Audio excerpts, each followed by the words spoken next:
I keep a simple white plastic band inside my top drawer. It is the hospital bracelet from the night my chest cracked open, a little piece of plastic that reminds me every single day of the exact moment my life split into two distinct parts. On one side of that divide, I was a working man in America, building cars, paying taxes, believing in the promise of a quiet retirement. On the other side, I was $80,000 in debt, drowning in medical bills, and terrified of my own body. Detroit, the city that built me, handed me an $80,000 invoice for the privilege of not dying on a Tuesday night. 2 years later, a doctor in a clean, quiet clinic in a country I once knew only from war movies handed me my life back for $22. My name is Walter Kowalczyk. I am 67 years old. I survived a massive heart attack at 62, and at 64 I packed whatever I could fit into 2 suitcases and left the United States forever. For 29 years, I worked the line at the Ford assembly plant. 29 years of the same heavy metallic thud, the same smell of grease and ozone, the same repetitive motion that ground down my shoulders and hollowed out my lower back. I loved that job in a way. I loved the men I worked with. We built the machines that moved America. We believed we were part of something permanent. You clock in, you do your shift, you provide for your family, and in return, the company and the country take care of you when you are old and tired. That was the unwritten contract. I raised my son, Brian, who still lives in Detroit, and my daughter, Karen, who lives in Dearborn. My wife, Diane, and I built a modest life, a good life, rooted in the concrete and brick of East Detroit. We went to church, we went to high school football games, we paid our mortgage, we thought we had done everything right. We thought we were safe. Every Sunday we would have a family dinner, the kids running around the yard, the smell of roast beef filling the house. It was the American dream, simple, unpretentious, and supposedly secure. Then came the year I turned 62. It was a cold November evening. The wind off the lake was biting, the kind of cold that sinks right into your bones. I was shoveling the driveway when it hit me. It did not feel like a sharp pain. It felt like an elephant had parked itself directly on my sternum. The shovel slipped from my hands. The gray sky spun. The next thing I knew, I was waking up to the blinding fluorescent lights of an emergency room, the rhythmic beeping of monitors, and the terrified face of my wife. A massive myocardial infarction, the doctor said. They put in 2 stents. They saved my life. I wept with gratitude. I thanked God. I thanked the nurses. I thanked the doctors. I thought the worst was over. I was a fool. The heart attack did not ruin my life. The cure did. 3 weeks later, the first envelope arrived in the mail. It was a thick, cream-colored envelope from the hospital billing department. I opened it at the kitchen table, nursing a cup of decaf coffee. The number printed at the bottom of the last page did not compute at first. $80,000. $80,412.45 to be exact. That was after the insurance paid their portion. That was my share. $80,000 for the ambulance, the emergency room, the surgery, the room, the doctors, the aspirin, the bandages. $80,000. I stared at the paper until the numbers blurred. I had worked for 29 years. My Ford pension gave me $450 a month. Social Security gave me $900 a month. My total income was $1,350 a month. How was I supposed to pay $80,000? The answer was simple. I could not. I could not even pay the interest on a debt like that. It was mathematically impossible. The crushing weight of that debt changed everything. The debt was a second heart attack, a slow, agonizing constriction of my future. I started rationing my medications, the blood thinners, the beta blockers, the statins. They were so expensive, even with Medicare Part D, I would cut pills in half. I would skip a day here, a day there, gambling with my own blood, praying a clot would not form, hoping my heart would not give out again. Diane found out and cried, begging me to take them properly, but we had to eat. We had to keep the lights on. The collection agencies started calling, first politely, then aggressively. They threatened to put a lien on the house. They threatened to take everything we had built over 4 decades. I felt like a criminal. I felt like a failure. I had worked my entire life, and now I was being hunted by creditors because my heart had the audacity to fail. Every time the phone rang, my chest tightened. The stress was doing exactly what the doctors told me to avoid. I looked around at my beloved Detroit, and I saw a reflection of my own broken state. The city I grew up in, the city of muscle and steel, was crumbling. Factories where my friends had worked were empty, rusted shells, their windows shattered, their parking lots overgrown with weeds. The neighborhoods were emptying out, houses boarded up, schools closed. Detroit was bankrupt, and so was I. The system that built us had abandoned us. The American dream felt like a sick joke, a glittering promise that dissolved the moment you actually needed it.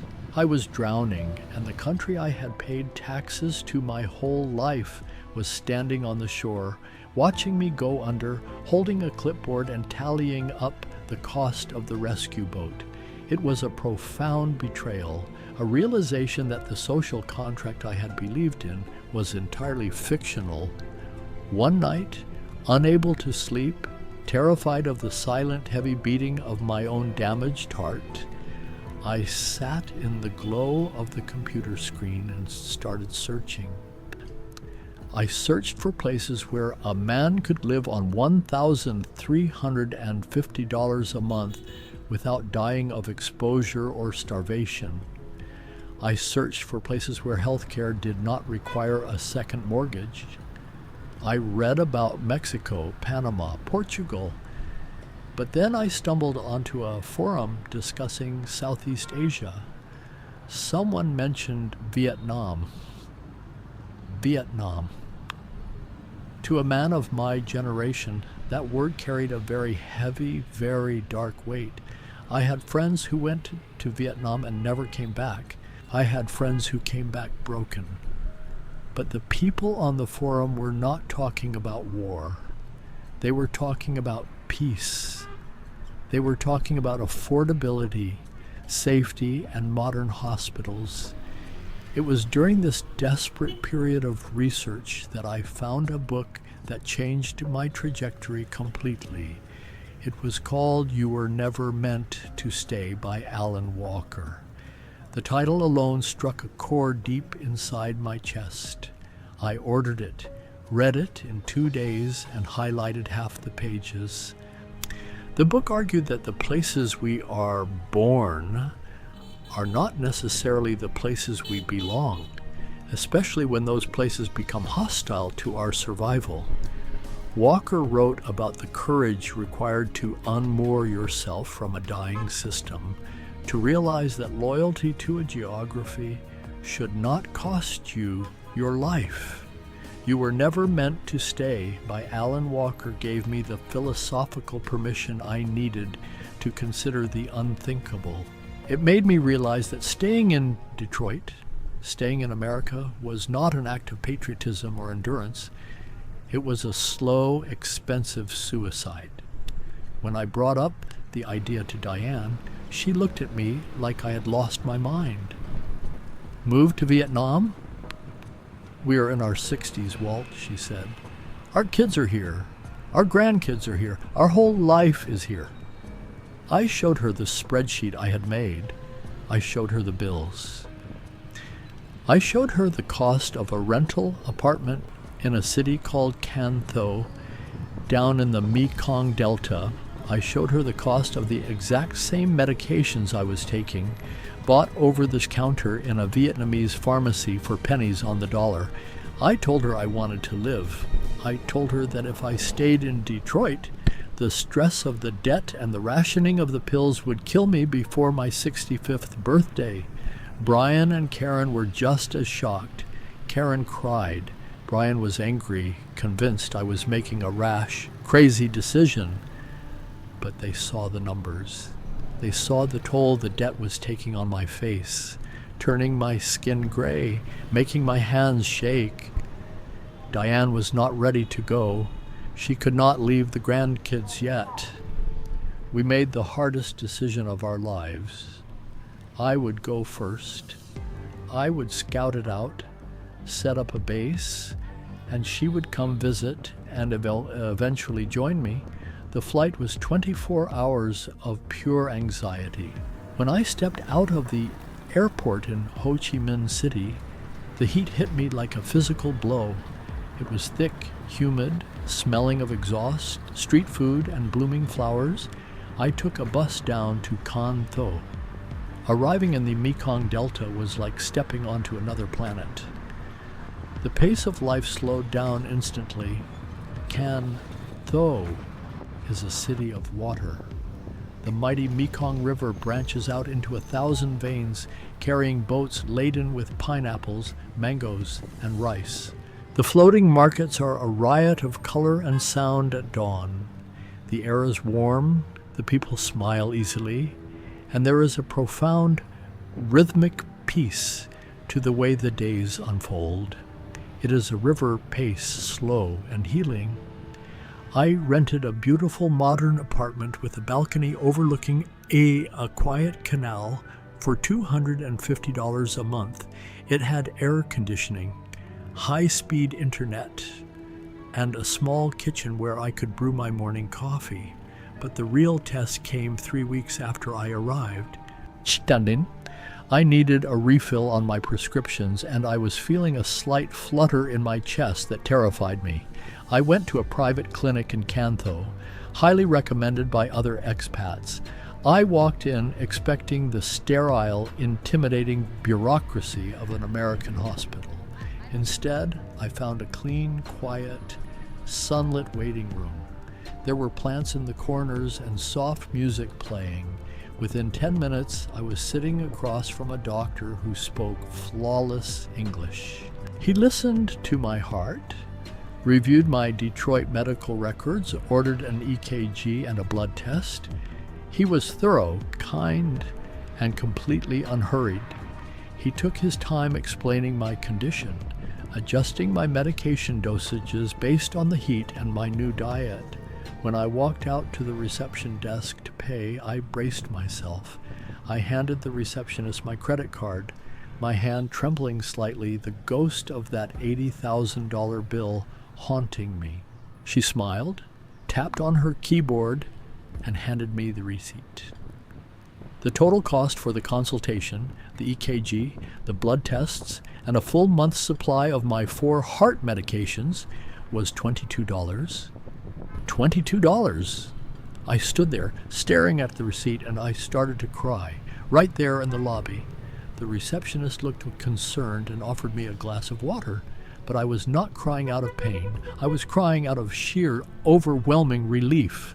I was crying for the years of terror I had endured in America. I was crying for the men I worked with at Ford who died because they could not afford their insulin or their heart pills. $22. That was the exact moment I knew my life was saved. Let me break down my finances for you, completely and honestly. My total income is $1,350.